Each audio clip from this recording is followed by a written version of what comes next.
Hello, everyone, and welcome to the Very Reasonable Pilots Podcast. I'm your host, Charles. Along with me, as always, my co-host, editor, producer, co-pilot, gunner, navigator, orator, and podcasting associate, Jacob Gloth. How are you doing today, Jacob?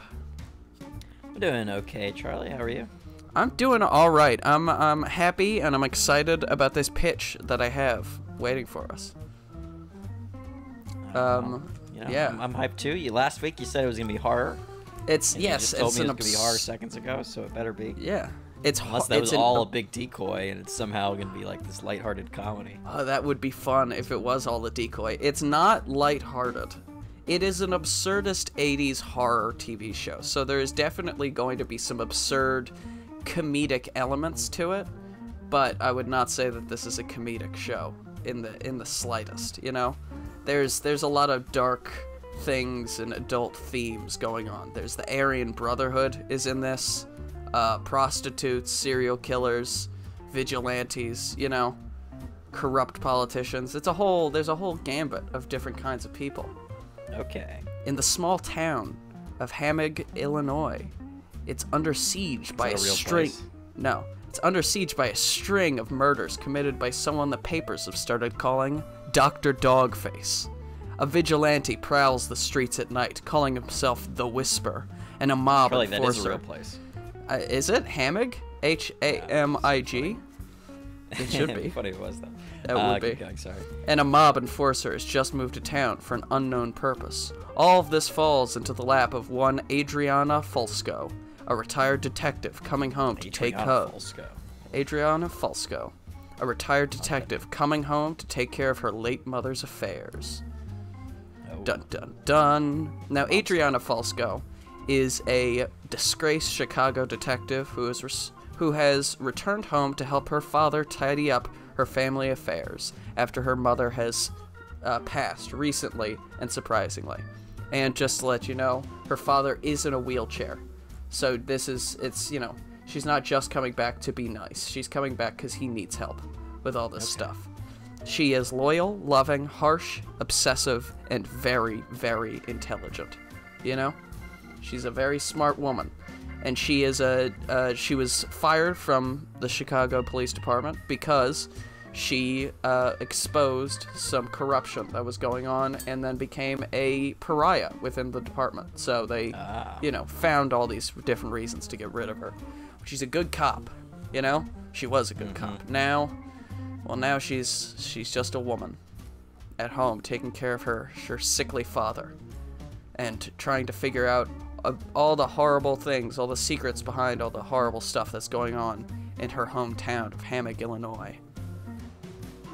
And I'm going to introduce the characters as we come along. So we're just going to go through episode 1. Adrienne, we're just going to call her Adrienne. That's what everyone calls her, even though her name's Adriana. Adrienne gets off the bus and meets her grieving father. You know, she arrives town, she gets off the bus, and she sees her father there, sitting with his a little sign that says, Adriana, welcome, and he's got a smile on his face, but he's clearly very distraught. He's been crying for days because his wife just died. Yeah. She goes home with him. She drives him. They get home. She wheels him up, and then she begins cleaning out the house. You know, taking care of things. You know, going through her mother's things because he just can't. He can't even think about her. Yes, she is an only child. No deadbeat siblings that aren't helping out. No deadbeat siblings unless that comes up later. Unless that would make a better twist. You know, because there's twists and turns throughout the series. So if you think that a deadbeat sibling could work in somewhere, I wouldn't be opposed. Or a dead sibling. You know, one sibling that died in a horrific accident. We don't know. But she cleans out the house, right? She goes through, and this first episode is just kind of setting up the town. So, you know, she cleans up the house, she makes her father dinner, right? And then she decides, well, you know, I haven't been home for years now. I've just been living in Chicago, so I'm just going to go out on the town, you know, meet up with some old high school friends, right? And so she goes out to the local watering hole, a bar, you know? Small town bar. There's darts. They've got the local, you know, high school hockey playing, you know, going on on the TV, right? Small town bar stuff, and there's drinking, there's laughter, there's sadness. You know, she's there with all her old high school buddies she hasn't seen in years, and we just do kind of a montage of like, oh, there's shots, oh, so they're doing karaoke, oh, somebody's got a tie on their head, all this sorts of fun stuff, you know. And this first episode's not really horrific. That is, until one of her old high school friends, let's give her a name right now, the high school friend that's walking home right now from the bar. What kind of person is it? I'll give her. She's like a cheerleader adjacent in high school. She was cheerleader adjacent. So she wasn't on the cheer team, but she was friends with all the girls on the cheer team, right? Samantha Bingsley. Let's say Samantha Bingsley. Okay. Yeah, Samantha Bingsley, and she's a pretty young woman. You know. She's got her hair all done up, and this is the 1980s. I don't know if I mentioned that, but she's got her hair all done up, and she's walking home. She's got big hoops. She's walking home, a little tipsy, a little drunk, late at night, you know, and as she turns a corner into a dark alley, we hear a wet thud as she's attacked by Dr. Dogface and dragged into the darkness of the night. Oh. End of episode 1. Episode 2. It's on the news. It's in the papers. Everyone can see it early in the morning. Adrienne wakes up with a horrible hangover because she, you know, got home from the bar and she was super drunk and she fell asleep on the couch. Wakes up to the news. Her old friend Samantha has been found murdered. The latest victim of Dr. Dogface. Now, Dr. Dogface's his thing, right? His serial killer tradition, if you will, is to surgically, that's why they started calling him doctor, surgically remove the part of the victim's face that is eyebrows to upper lip, right? That's all gone. Eyebrows down to upper lip, that's all gone, and instead replaced with the face of one of the many stray dogs that can be found all around the town. That's her thing, or the doctor's thing. So it's sewn into the flesh of the victim. And so, yeah, it's fucked up. And so it's kind of difficult to identify the victims at first, but thankfully Samantha had her identification on her, so she was able to be seen and figured out. And so Adriana, being so distraught at the death of her friend, who she just saw last night for the first time in years, she decides to go give one of her old friends a visit. One of her very old friends, a childhood friend that she didn't really, you know, keep in much contact with after childhood. That would be Stanley Needleman, the town's coroner. Like I said, Adriana's childhood friend who could never bring himself to leave the town. He loved this town, even though the town didn't really treat him all that well. He was kind of the outsider in high school. He was the nerd. He kind of got bullied and left behind by Adriana and all the other people, right? But he seemingly has no ill will. He's a gentle, soft soul with a stomach for the macabre, you know? Because he's a coroner, so he can deal with death and horror, but he's nice. He's soft. He's soft-spoken, that sort of a thing. And so... really soft skin. Yeah. Uses Dove hand lotion. Exactly. He's such a smooth boy. So Stanley, you know, he meets up with her, and Adriana talks to him and says, "Hey, I know it's been a while and we haven't really kept up, but would I be able to see Samantha? You know, I am a detective, a former Chicago police detective. I can handle myself around dead bodies, but I saw her last night. I need to see her, you know? I need to." And so he says, "Okay, sure, I guess." And so reluctantly, Stanley, lets Adriana come into the coroner's office and take a quick peek, and we really get to see in depth the horror that was inflicted upon this woman. We see Samantha, right? Dr. Dogface's thing is that he leaves the body, you know, relatively intact. He either uses strangulation or some sort of injected chemical to kill these people. his favorite part is the removal of the face and replacement with the dog face, right? And so we have the dog face sitting next to this faceless corpse, you know? And maybe we find the body of the dog thrown into a dumpster or something, right? But the dog's totally, you know, secondary to Dr. Dogface's routine. And so she's horrified, obviously, brought to near tears, but she begins looking over it and notices, you know, kind of inconsistencies with the reporting versus what actually happens, right? Like in the reporting, they say that she was strangled, but there's no signs of strangulation on the body, right? And there's some blunt trauma right on the part of the face that has been removed. Like the skull is indented in a certain way that is, you know, consistent with blunt force trauma, even though that's not mentioned at all. And so Adriana decides that the only lead, you know, that in the town there's a vigilante, someone who's going out at night and stopping crime, as they say. And Adriana is not happy with vigilantism. She's not a fan. And so she decides that this vigilante is either the prime suspect or would be able to lead her to the prime suspect. So she decides that I need to find this vigilante, the Whisper, as they call him, and see what is exactly going on here. You know, what we need to catch this guy, because she's at this point pretty confident that Dr. Dogface and the Whisper are one and the same, and that Dr. Dogface is simply using the Whisper as a cover, you know, to cover his more vile acts. And Stanley says to her, he says, hey, you know, you're not a cop anymore. You need to be careful, right? This is a dangerous town. Like, you know, we're not like Chicago. We're not a big city. We don't have the mob. But that doesn't mean that this isn't a dangerous town. You need to be careful. You know, he shows real concern for her. And she's kind of touched by it. She says, oh, don't worry, Stanley. Well, I'll be careful, you know? And she's like, let's get coffee later or something else. End of episode 2. Episode 3. Jimmy the Boot steps off of a bus and gets into town. Jimmy the Boot, a low-level mob enforcer who's been sent to this Bodunk town in Illinois to make sure a deal with the Aryan Brotherhood goes well. He's a brash... The boots he's wearing like the same biker boots that one character in the SpongeBob movie. Yes, we should do that.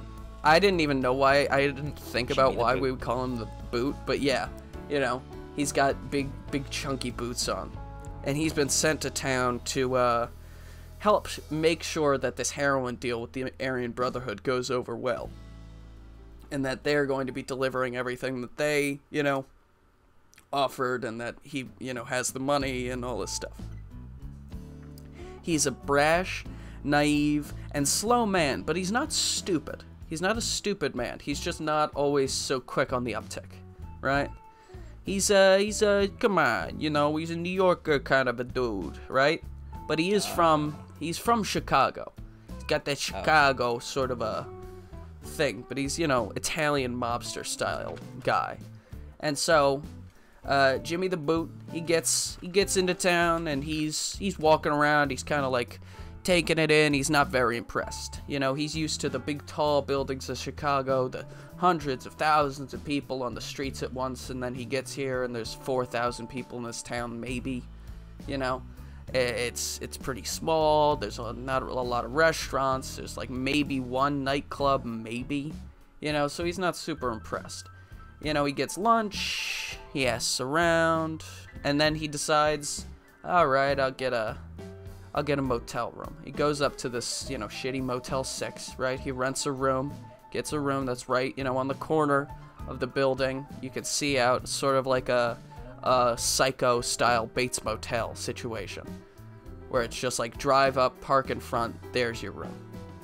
So he goes in the room, he sits back, he relaxes, maybe he does a bump, you know, of cocaine, because he is a mob guy, and he realizes that he's almost time for his meeting. So he goes to a local bar, like on the shitty side of town, you know, like this is a dive bar.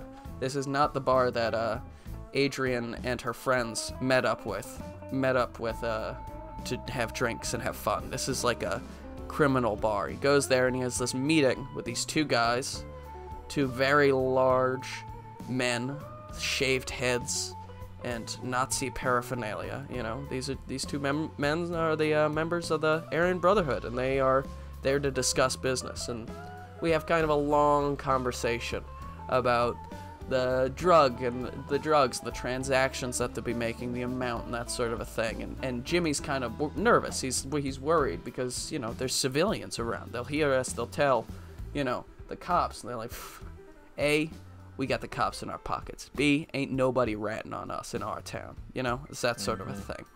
And I should also mention, in my mind, Adriana is black. I don't know if that's what you were thinking.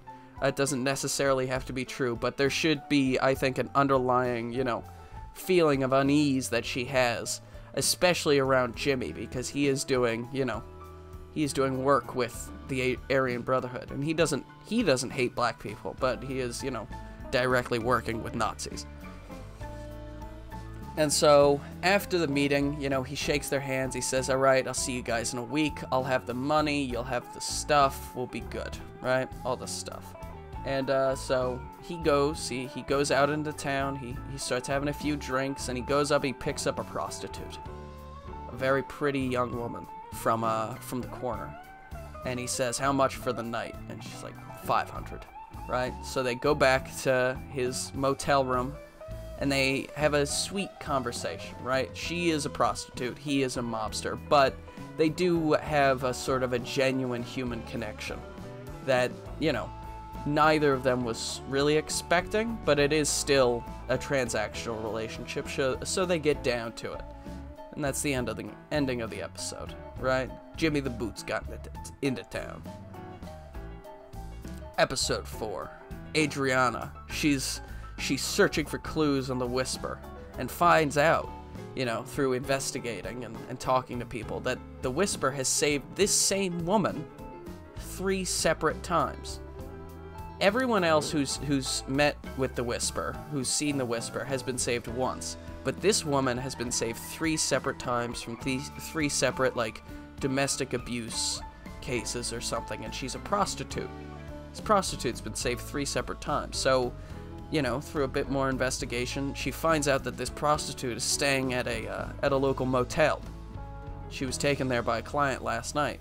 So Adriana, she's still got her gun, because, you know, she's still a cop at heart, goddammit. She busts in, kicks down the door, puts her, you know, gun down. Police, you know, what's this all about? I need to talk to you for a few minutes. Even she knows this is super illegal, but she's kind of counting on the fact that this woman is a prostitute. She's not going to go to the cops. And this guy that she's with, whoever the guy might be, he's not going to go to the cops either.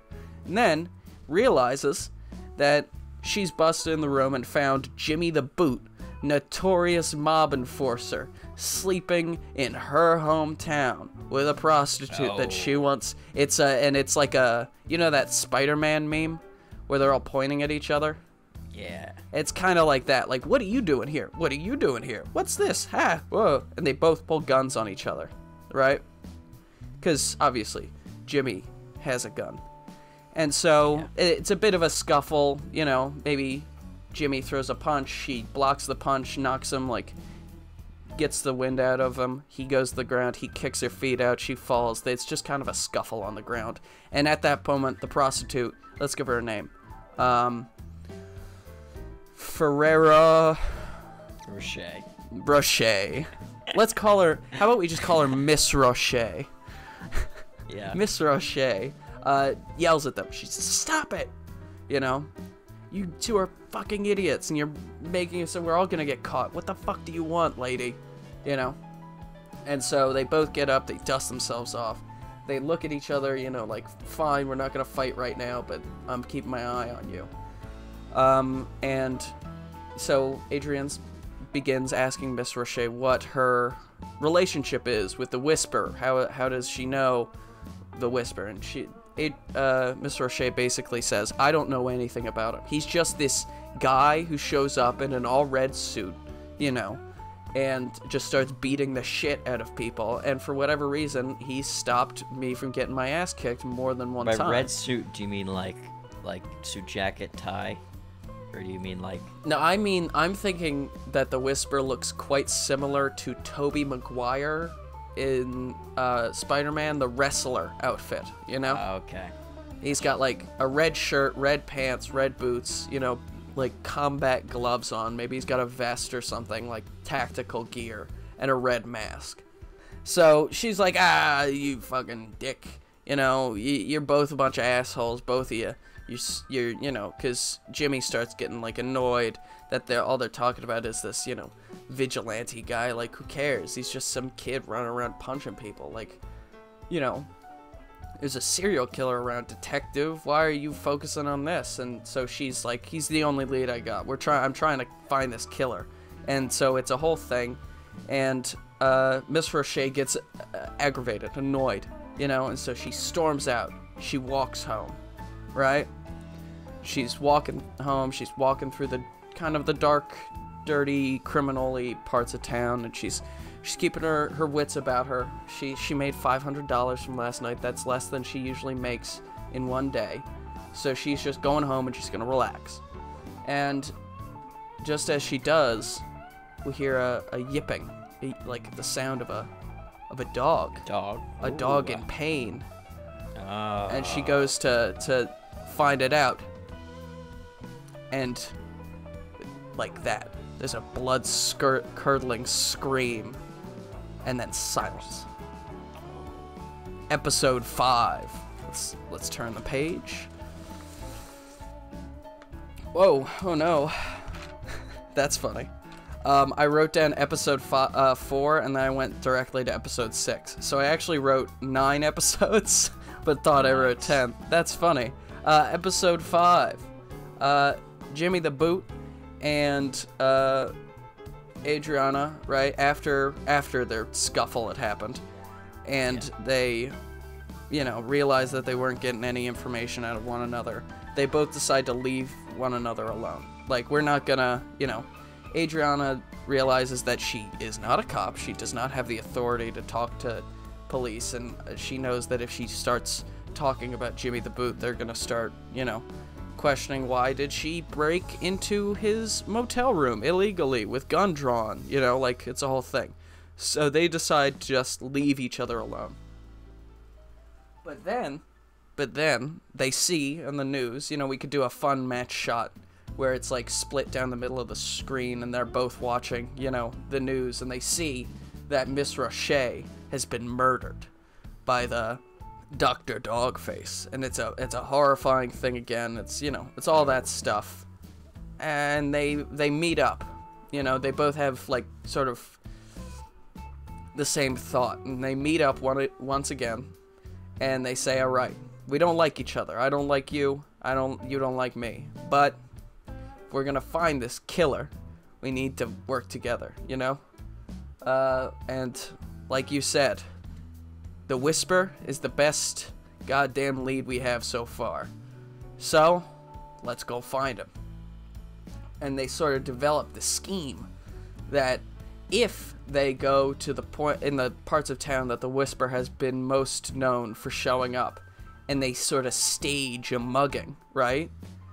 So Jimmy the Boot is gonna mug Adriana, in quotation marks, and it's actually a trap for the Whisper. If they do that enough times, they're gonna have the Whisper show up and try and stop the mugging. And so maybe they do it once or twice and it doesn't work out, right? Like, nobody shows up, no one stops them, it's a whole thing. And so they just go around town, they do it a few times, they kind of get deflated a little bit because it takes so long. But eventually they do the mugging in, like, one of the worst parts of town, the mugging play. Yeah. And the Whisper shows up. He's like, "Stop, evildoer! Haha, I will punch you in the face." And just as he's like, he gets in between Adriana and Jimmy, and he's looking at Jimmy, you know, back to Adriana, and Adriana hits him over the back of the head. He wakes up tied to a chair with a big interrogation light held over his face, and they pull the mask from his face. But we cut to black, as like before the audience is able to see his face. End of episode 5. Episode 6, Travis McPhee, a loner teen who's is just getting out of school and goes home. And now I'll tell you a little bit about Travis McPhee. He like I said, he's a teenager. His older brother OD'd last year, and so he's kind of been lost a little bit, and he decided that he is going to dedicate himself to fighting crime. He's smart, but headstrong, naive, and full of anger and rage. His he comes from kind of a broken home. Like his mother, one of her 2 children is dead, overdosed, and his father has 2 families, basically. Like Travis, the McPhees is his second family. The first family was just the mom and the daughter, right? So the father had a first wife, and with that wife he had a daughter. That's going to come up later. So he gets home from school, you know, maybe we get some like classic high schooler stuff, right? Like he's walking home from school and we see like a group of people talk about how weird he is, like whispering to one another, and then he looks over and they all giggle and turn away, and he's like, whatever, you know?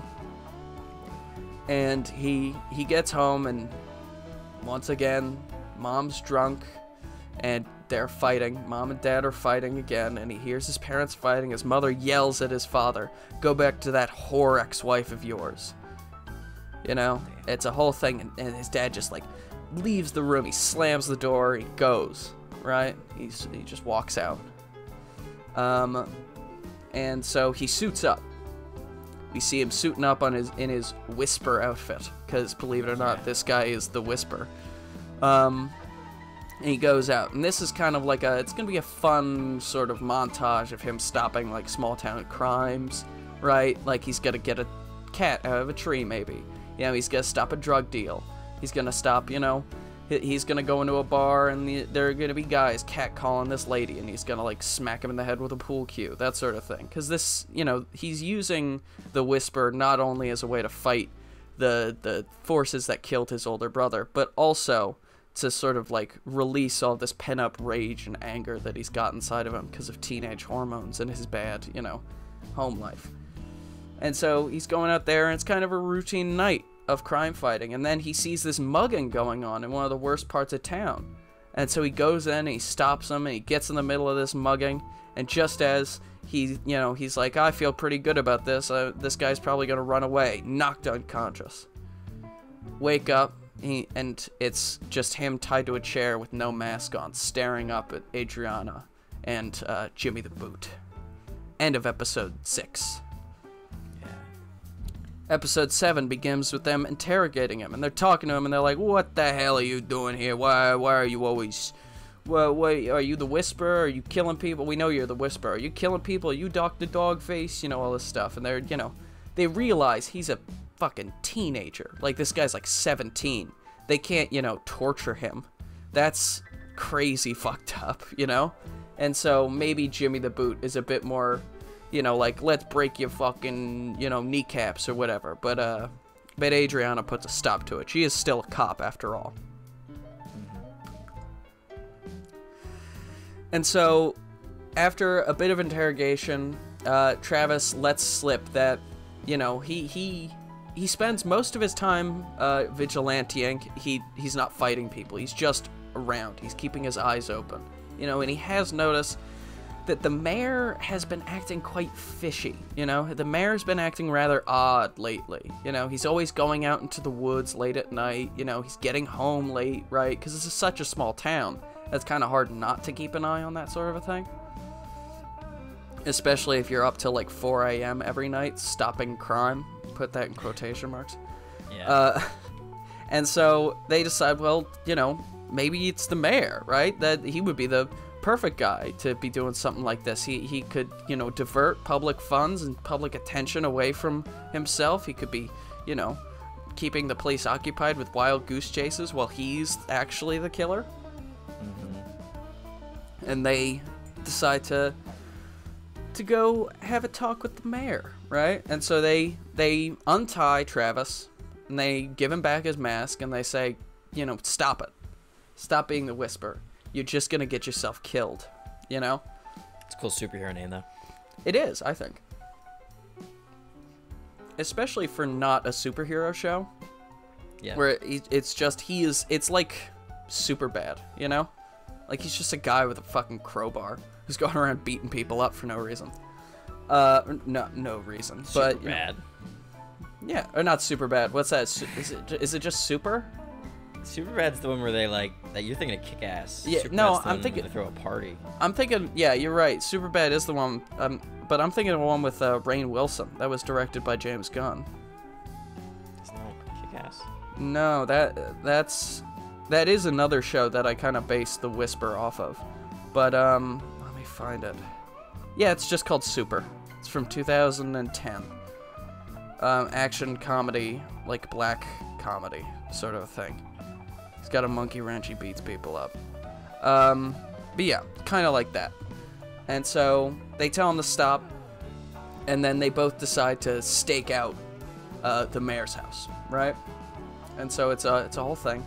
That obviously Jimmy the Boot, Adriana Falsco are sitting in the car together, and they're just talking shit, you know, chatting shit, right? Maybe it's it's her car, but you know, and she smokes in it. But, you know, maybe Jimmy's like, could you not smoke? I've got asthma, or something like that. We you know, it's some character building moments for them to have a conversation, sort of generate more of a relationship with one another. And then he says that, and she's like, fine, I guess, and then throws the cigarette out the window, and then he does a line of coke, and she's like, oh, and that's fine. Yeah, that's okay. That doesn't affect your fucking asthma. Yeah, it's like, listen, it makes me focus better. Shut up, you know? And they notice that the mayor leaves his house at about midnight. And it's like very odd. And, you know, they follow him, you know, not too close. They follow him, and he drives out into the woods, and he digs like a little shallow hole, right? Yeah. And with tears in his eyes, they don't see the tears in his eyes, but we see, you know, with tears in his eyes, you know, he's really sad. He's burying this like envelope, you know, this like little manila folder. He's burying it underground very passionately, softly, you know. It's, you know, something he cares about very deeply. And they are baffled, you know. They're a little concerned, or a little worried. They're like, what could he be burying? So they leave him. Well, what happens is Adriana follows him back, and Jimmy the Boot decides to stay and get the stuff that he buried, and then they'd meet back up later. And so Jimmy the Boot, he goes and unburies everything. He looks through it, and it's a bunch of love poems, like love letters and poetry and you know, affirmations of love written out to a Mrs. F. Mrs. F. That's very odd. Why would he bury these? And so they meet back up. You know, she's still staking at the mayor's office. Jimmy has walked the way because it wasn't that long of a drive. He gets back in the car, and she's, you know, he's kind of like, what? This is so weird. Take a look at this. And then Adriana notices that they're not just to Mrs. F. They're from Mrs. F as well. And there's some, you know, very similar things. She notices her mother's handwriting. These are love letters to her mother, and from her mother to the mayor. So, obviously, when I said in the very beginning that she has to come back and sort out her mother's affairs, I wasn't being facetious. It's very literal. Hoo-hoo. Yeah, so she goes in, and she's so pissed. You know, because not only did she find out that her dead mother was unfaithful to her, you know, paralyzed husband, that it's, you know, it's the mayor, and, you know, this guy's, you know, kind of a sleazy politician sort of a type, right? I have here, Mayor Peter Fink, a loudmouth politician dedicated to his donors. He has a silver tongue and deep pockets. That's sort of his thing. And so she's like kind of baffled. And so she busts in, you know, kicks the door down, right? That's kind of her move. And she's just like, she's demanding to see the mayor. You know, I want to talk with you. And maybe, you know, the mayor's wife and kids. are a little, like, they're scared because they're like, holy shit, who is this woman? But the mayor's kind of, he knows what this is about. He's kind of been expecting this ever since she got back into town. You know, maybe we can have in the first or second episode sort of a meeting between the two of them, and he's sort of letting something on that she doesn't know yet. But he's like, it's okay. You know, let's just have a conversation. And so they talk, and he confesses, I'd been seeing your mother, yes. We'd been, you know, we'd had an affair for years now, actually. You know, we were high school sweethearts, but after, you know, decades of hardworking politicking and your mother being a stay-at-home mom, raising you, taking care of her husband, right? The romance fizzled, but these last couple of months, she got in contact with me again, and, well, it was just sparks, you know? We fell back in love, and she's gone, and I don't know what to do with myself anymore. And so Adriana is kind of, she doesn't really know how to process this, because she's, on one hand, angry at her mother and angry at the mayor, but also, on the other hand, she's glad that her mother was able to experience, like, a sort of a joyful, youthful love that she couldn't really experience with her husband. A, because they'd been married for 30 years, and B, because he's in a wheelchair. And so, you know, while this is all going on, you know, there's a cut back to Adriana's house, right? Her father, he's sitting, watching the TV, clicking through, you know, the channels. He's kind of falling asleep, you know, infomercials are on. It's 3 a.m. And he's just kind of waiting for his daughter to get back because he worries about her. And we hear the door open. Adriana, is that you? I made, you know, chicken noodle. It's your favorite, right? Yeah. It's just in the kitchen. Click, click. Then we hear footsteps. But they're louder than Adriana's footsteps. Adriana, is that... You're not oh my god. Who... He's been injected with some sort of chemical agent. And is the latest victim of Dr. Dogface. And so... They cut back to, her father's just been murdered, but she didn't know that yet, and she's talking with the mayor, and he's like, I don't know anything. You really think I would be the one killing my own citizens? Are you ridiculous? Are you kidding me? No, I don't know anything about Dr. Dogface. You know, and they've decided that this is a dead end. They decide to drive home, you know. She'll make Jimmy a cup of coffee, and then drive him back to the motel, right? Because, you know, he stayed with her all day, and, you know, they discovered this together. So he's kind of in it with her at this point.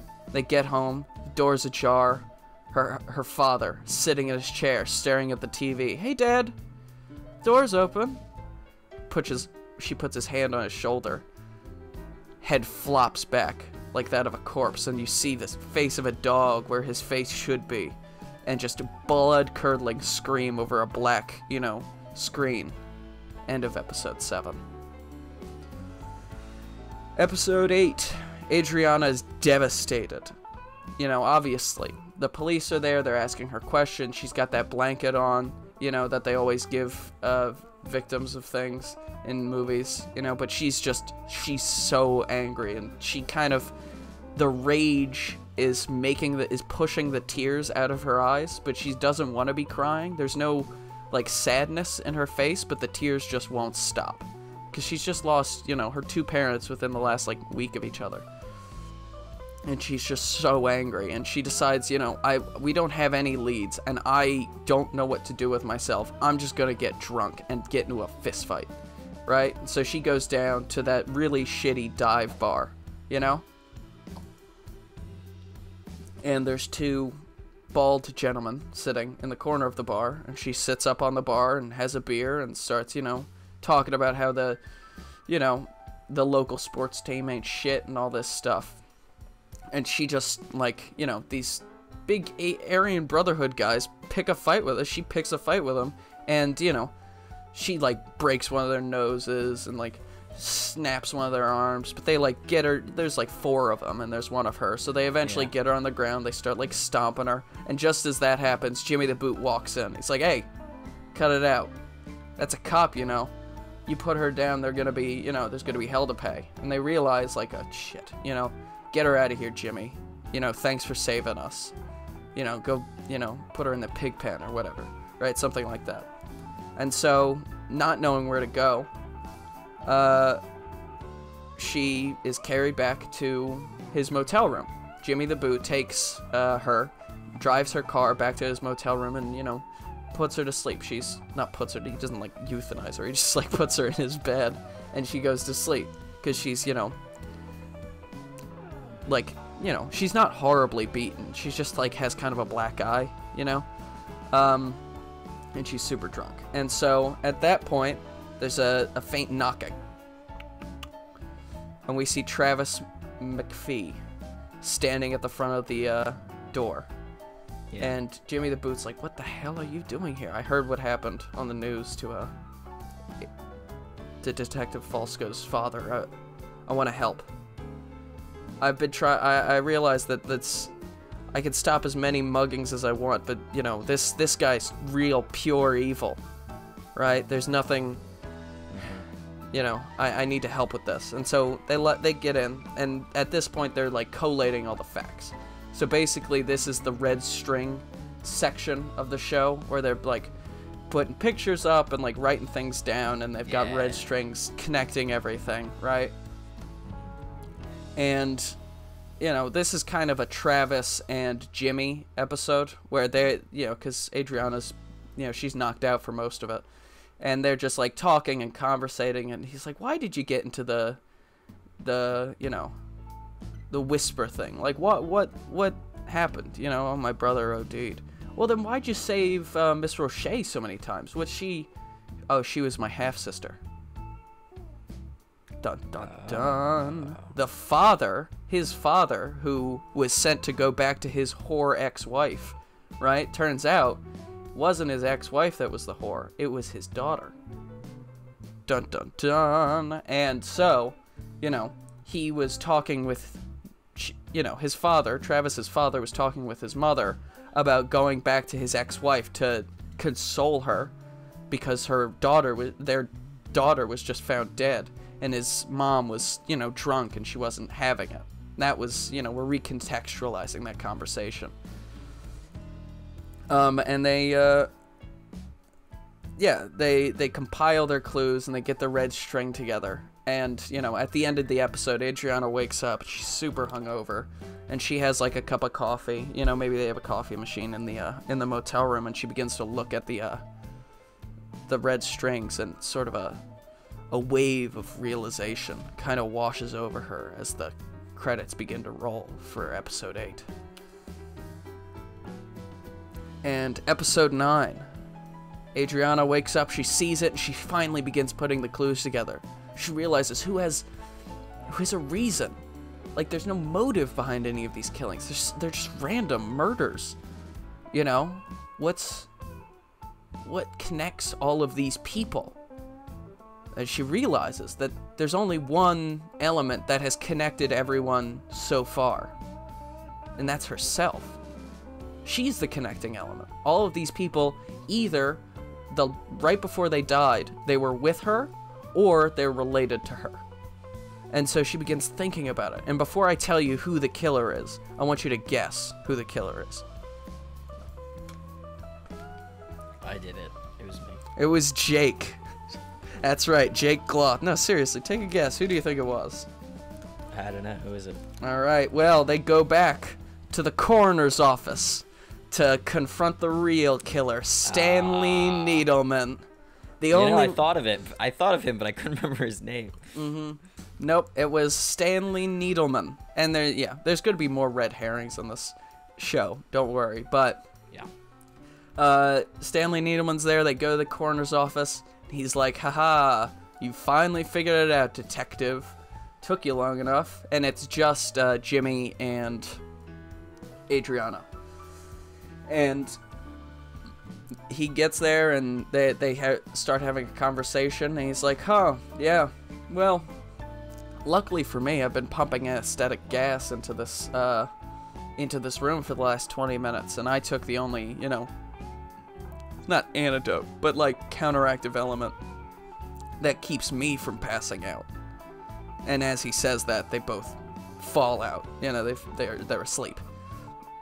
Wake up, they're, you know, tied to a table in a cabin in the woods, right? And we see like he's got all these dogs, like the whole of the walls is lined with cages of these you know, feral stray dogs that he's been capturing, you know.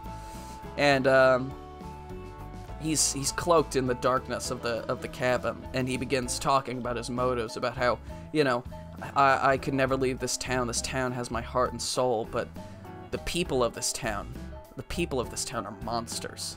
And you, Adriana, you are the greatest monster of all, because I thought you cared about me, but you left me.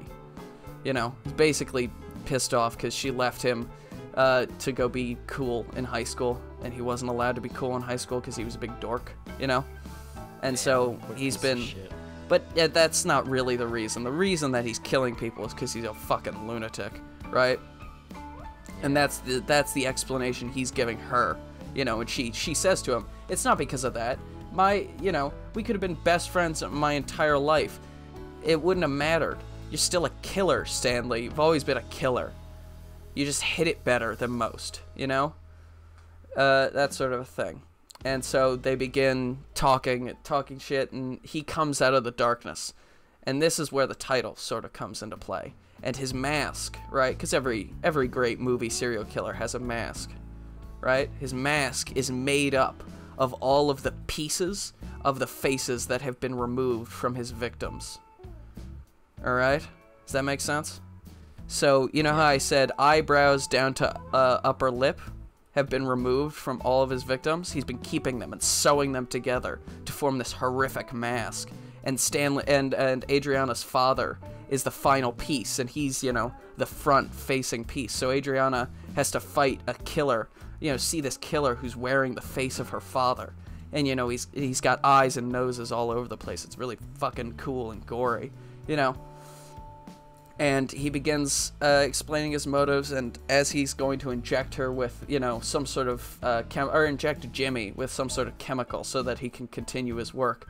Just as that's gonna happen, Travis McPhee kicks down the door wearing his Whisper costume, and he just fucking knocks, like he puts down Dr. Dogface, just knocks him down with one swift punch, and, you know, begins cutting free Travis and begins cutting free Jimmy and Adriana, and they, you know, Dr. Dogface, he gets up, and he's got, like, you know, all this medical equipment, because he's kind of like a crazy serial killer doctor sort of a dude, and he's like, I'll get you, Whisper, you stop my plans for the last time, you know, because maybe he's stopped him from killing people more than once, we just don't know.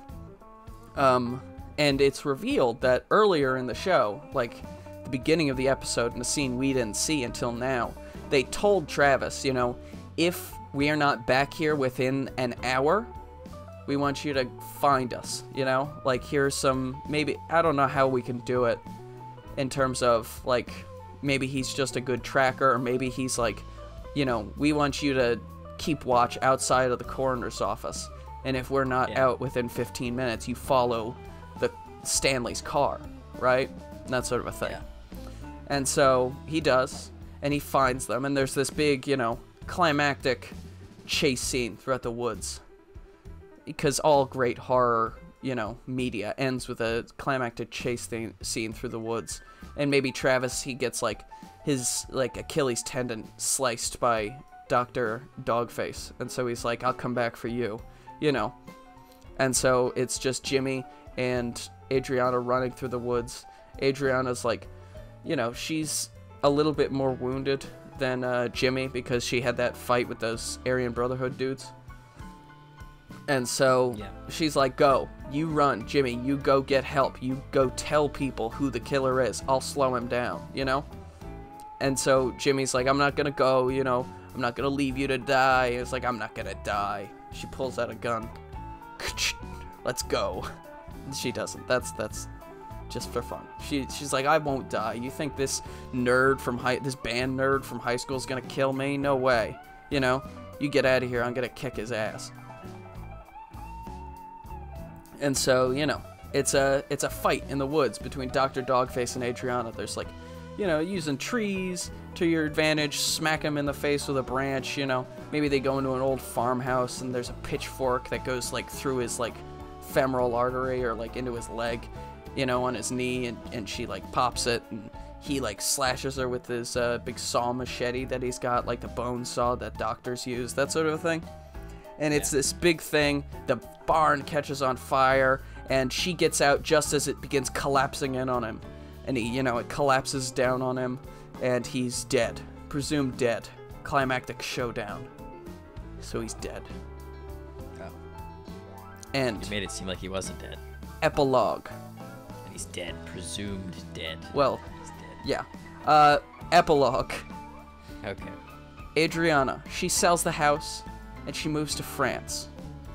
She sells the house that, you know, and all her family possessions, right? She just gets rid of it.